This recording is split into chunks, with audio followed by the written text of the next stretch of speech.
Old School RuneScape is a game that many of you watching have most likely played for years. Everybody has their own unique story of how they started playing. Your friend showed you at his house, you saw the advertisement on Miniclip, it was the talk of your school. Some of you probably don't even remember how you started. I'm guessing you've probably taken a break from playing as well, most likely multiple, or you're one of the elite few who have never truly taken a break.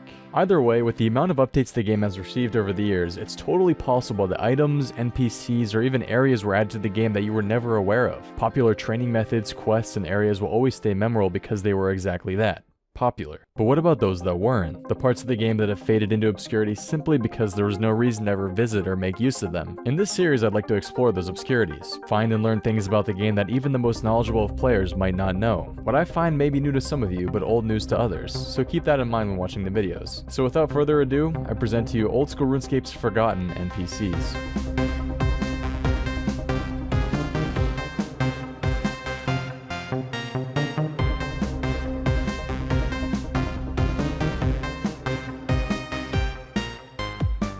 Not too bad of an intro, eh? That was actually pretty fun to put together. Maybe a bit too dramatic for what I'm doing, but I hope you guys liked it. As always with these types of videos, make sure to drop a like on the video. It does help me out quite a bit. And don't forget to comment more Forgotten NPCs because I can definitely make a part 2 of Forgotten NPCs. There's so many out there that I probably don't even know about as well. So it sort of rely on you guys to help me out with these. So again, don't forget to comment. Let's get started. Usually I like saving the best for last, but I'm sure that many of you guys are probably here because you want to know what the hell that thing is in the thumbnail of this video. Well, here it is. Gnar. Gnar is an oubliette trap. If you guys didn't know, an oubliette is a room designed to be built below the throne room in a player-owned house. If you build a floor trap in your house, then pull the lever, the floor will open up and send players down into the oubliette where they meet Gnar, if the owner of the house paid the 150k to have him there. Gnar is a level 97 monster with 100 HP that has a max hit of around 11. Players caught in the floor trap who are sent down into the oubliette to fight Gnar usually don't have that difficult of a time, however, because you can just pray melee against him and kill him in a couple hits if you're a high level, but he looks pretty menacing, right? If you're a fan of Star Wars or you've watched Star Wars, you may recognize him. His name spelled backwards is Rancor, the massive creature that Luke has to fight in Jabba the Hutt's palace in Return of the Jedi. I'm guessing the JMod that designed this got inspiration from Star Wars, since I guess you could say that the trap that Jabba the Hutt had in his palace was actually an oubliette as well. Fortunately, he's not aggressive when you're in building mode or just walking around him in your house. It's only when people are actually sent down from the floor trap that people have to fight him, so I can just walk around him and he doesn't do anything. He was added on the 31st of May 2006, so actually not as early as I thought, since, I mean, graphics wise he looks pretty undetailed and pretty ugly, but obviously still pretty cool. I may make an entire separate video on the construction skill because there's an insane amount of depth to the skill itself. Lots of items and NPCs exist within construction that many people probably don't even know exist. I guess you could say it's a bit pricey to get him in your home, seeing as you need to pay 150,000 GP not only to get the throne room in your house, but also the oubliette and Gnar. That being said, he doesn't really bring any benefits to your home. It just makes it look really cool, and the fact that he's underground as well means that unless you're having a huge house party or people like visiting your home, nobody's ever really going to see him. The poor guy has spent his entire RuneScape career just sitting in unused oubliettes in player-owned homes.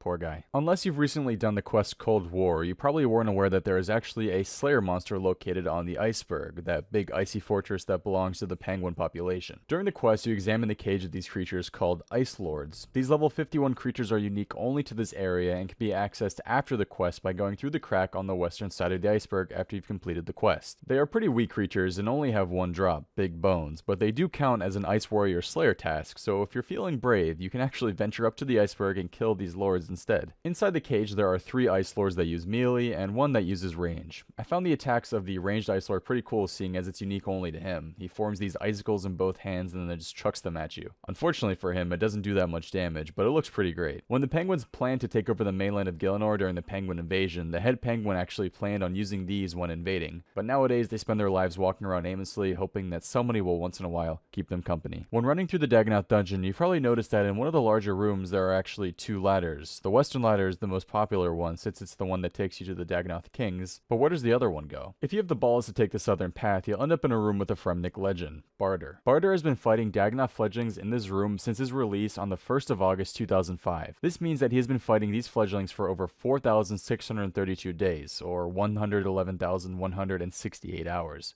Non-stop.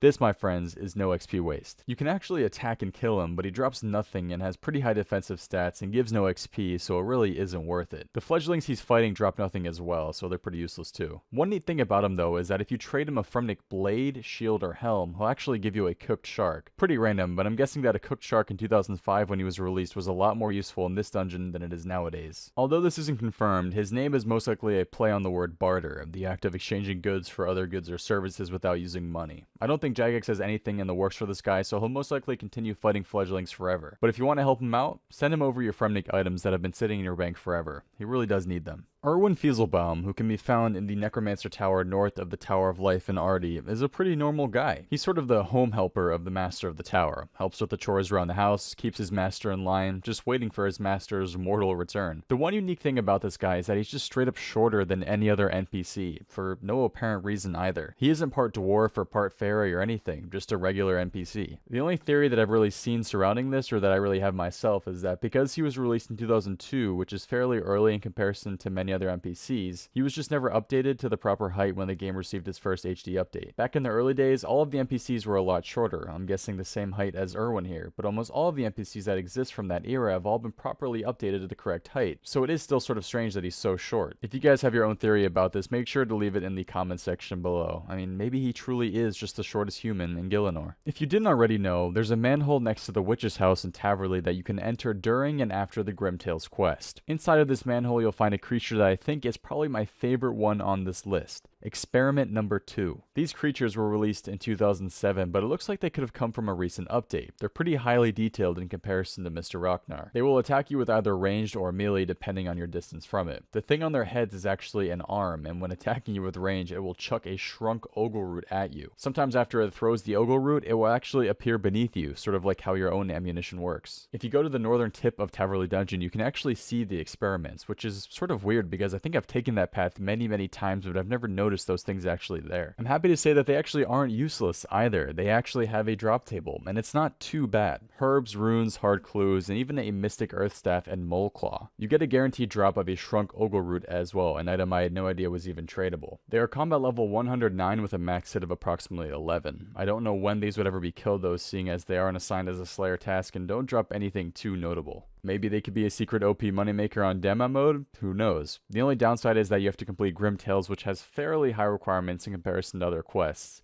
Either way, they're pretty cool creatures, and you've been running over top of these guys for years, and you had no idea. The amazing thing about quests is that they are a great way to introduce you to areas of the game. They can help explain things like lore and conflict. At the moment, there are 136 quests on Old School, many of which introduce you to brand new areas of the game. One of those being Miscellanea and Etc. During the quest Royal Trouble, you need to help the people of the island by defeating a giant sea snake in the dungeon below the island. In this dungeon is a mini town of sort. The thing is, other than running through the place during the quest, you really don't have any interaction with the people down here, and really no reason to ever come back here. The dungeon is actually part of something called the Miscellanea Subterranean Expansion Project. The project involves expanding the cave system beneath Miscellanea, which were once part of the kingdom's dungeons. In the dungeon is a mix of dwarves who are there to help expand the dungeon, and humans who run different businesses of sorts. A bar, a general store, and a unique clothing shop are some of the different things offered down there. Now, I'm not saying that there is really anything amazing about the place. It's actually pretty bland with not much to do. I just for some reason feel sorry for all the unused content and NPCs down here who for most people aren't even really a part of the game. That's just the downside of adding new content and new places to the game. It just makes other areas useless and forgotten about. Still, it's a pretty unique area, I guess, and maybe there are some of you guys out there who do visit every once in a while. Another pretty big area that is part of these one and done areas, or areas you see once during a quest and then never interact with again, is the Water Ravine dungeon used during the Spirits of the Elid quest. The dungeon is located in the northern part of the desert and can be easily accessed by using the Necklace of Passage then running southwest. Using a rope on the route above you will get you into the dungeon, and then wearing the robes of Elidness and having an ancestral key in your inventory will give you access to the dungeon itself. The dungeon is pretty unspectacular, I have to say. I guess the only unique things about it are the colors of the stone and the color of the water, which is really just like a solid light blue color. It doesn't really look like any other water in the game. You also will find 3 water spirits, Tiri, Halleck, and Neri. According to them, they share a united mind but are present in 3 separate bodies. Because of this, they tend to finish each other's sentences quite frequently. These 3 were not only responsible for killing a Serdom Illuminous monk, but also were the reason the water fountain was dried up during the Spirits of the Eld quest. Talking to them gives a bit more insight as to who they are and why they are still there, but nothing too important. Either way, I found them pretty unique, so I thought I'd add them to the video.